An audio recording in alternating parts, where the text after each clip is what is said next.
So I think it was likely that we were going to remember Michigan's 2023 season, no matter what happened in the postseason, whether they won the Big Ten championship game, won the Rose Bowl, won the national title. I think that this year in Michigan's football history was, for the most part, going to be widely remembered for several different obvious reasons, right? Jim Harbaugh suspended for half the regular season, first 3 games of the year for recruiting violations that they insist didn't happen and the NCAA insists absolutely happened and that Michigan is trying to misconstrue into something else. And then sign stealing allegations that exploded onto the scene and were was the major story of the college football season. I think no matter what happened on the field, that this year was going to be one that Michigan was remembered for a very long time. And now that the Wolverines have polished off a national title win in a game that kind of went how I thought it would yesterday, that you can argue that it was getting close, that the before the Mikey Sainristil interception that Washington was driving down the field to make it a one-score game. I don't know that that's all that close. I don't know that there was ever in doubt that Michigan was going to win the game, right? Like, I don't know that I ever thought like, oh, here we go. Washington's going to take control here. It just never had that feeling to it that Michigan was the better team, and that's all there is to it. And I think, by the way, that they still tried to I had mentioned a couple of different times throughout Michigan's going to Michigan themselves one time where they get arrogant and beat themselves in a game that they shouldn't. And there were portions of that game yesterday was like, why the hell are you throwing a football ever? Why are you ever putting the ball in the air? It didn't make any sense. And if Washington would have been able to capitalize on that, it would have been one of the all-time blunders in the college football national title game. Like, you ran for 20 yards a carry in the first quarter and then started throwing the ball. What the hell are you doing? Anywho, Michigan's now in the national title. They've won the national championship.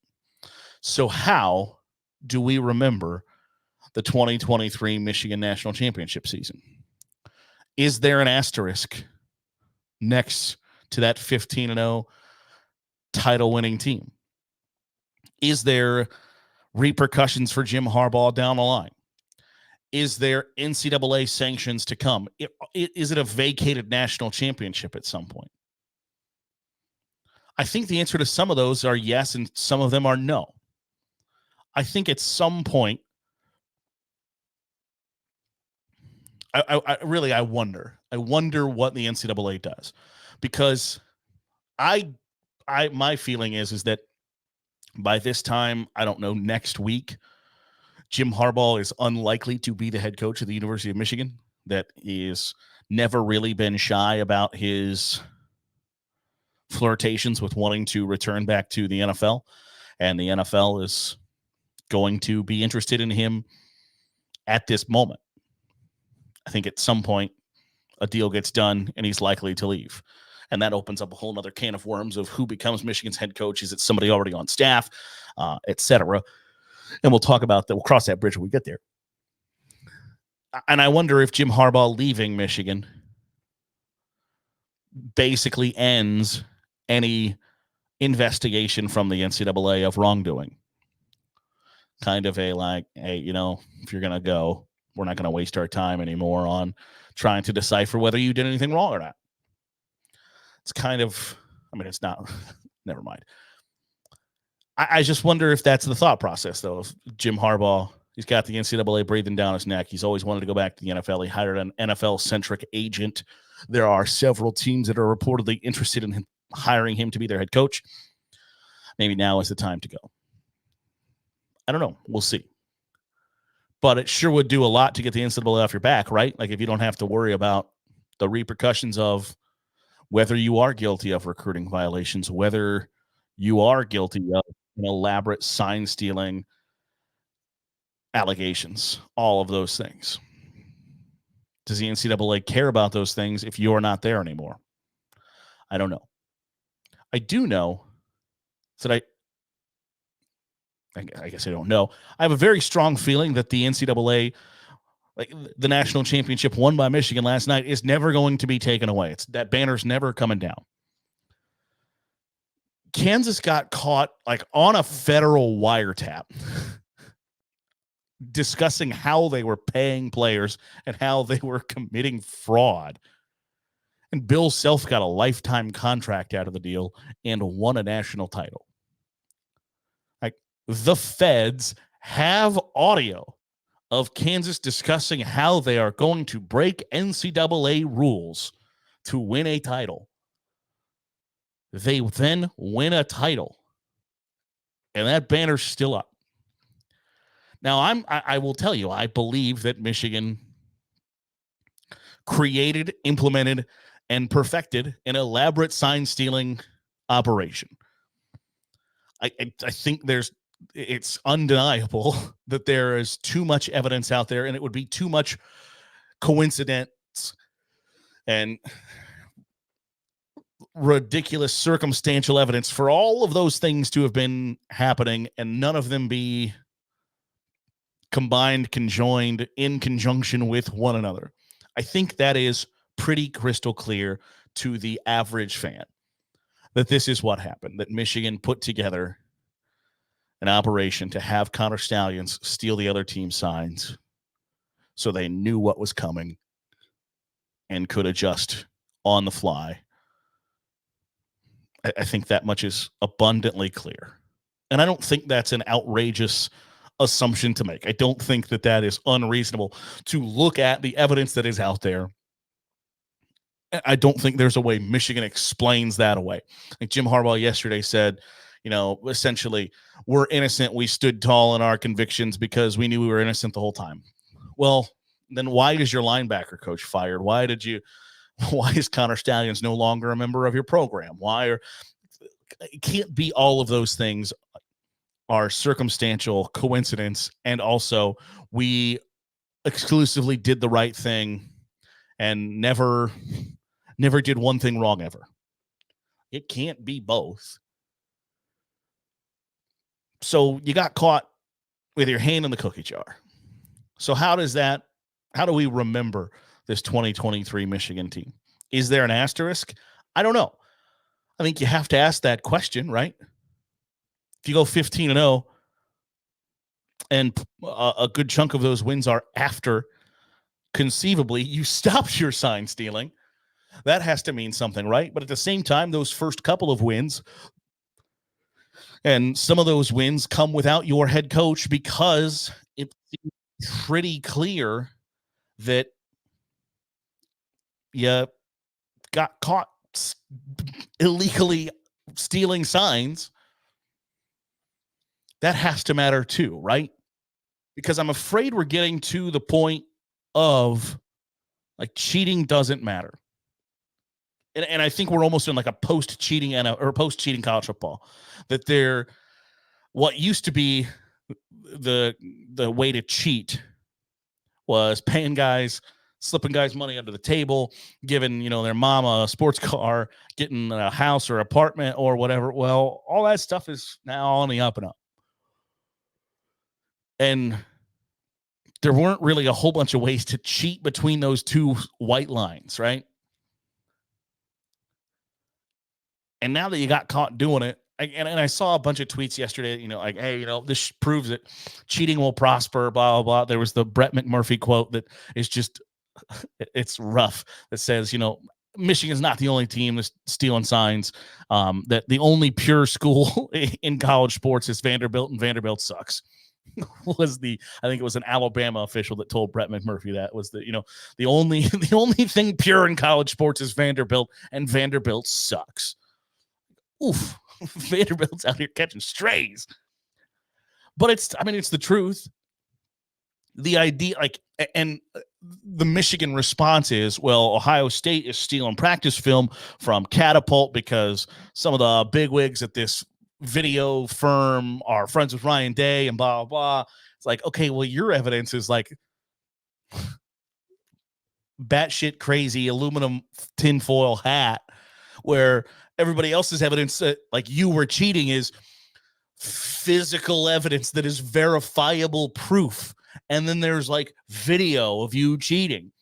So it's not apples to apples. And when your defense is like, well, the New England Patriots could cheat, why can't we cheat? What?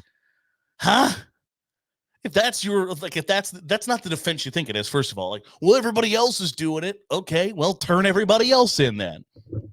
If you think everybody else is guilty of what you're being accused of, start showing me the evidence. If you don't have any, shut up. So I don't know in the annals of history what the 2023 season Michigan season has looked at. I think it becomes a footnote, and I don't like that. I don't like that you're accused of skirting the rules twice in a season, and in 10 years, 15 years, 20 years, 50 years, whatever the case may be, that is not included in the legacy of your season, right? It'll just be Michigan won the 2023 national title, and then Jim Harbaugh went off to the NFL. I'm afraid that it's not going to be Michigan won the 2023 title. Their head coach was suspended for half the regular season for recruiting violations and then kind of cheating the integrity of the game. And I think that's important. It's an important distinction to include. I think. If you don't, that's fine. You're entitled to your opinion.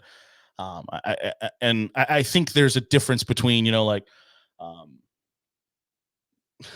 Clemson won a national title with a accused sexual predator at quarterback. Well, that doesn't have anything to do with what happened between the lines, right? Or Florida won a national title with a tight end who happened to be a murderer. Okay, I don't think that is necessarily part and parcel of the story of those seasons. When it comes to what happens between those white lines or how you get the guys on your team that play between those white lines, that's when I think it matters to say, okay.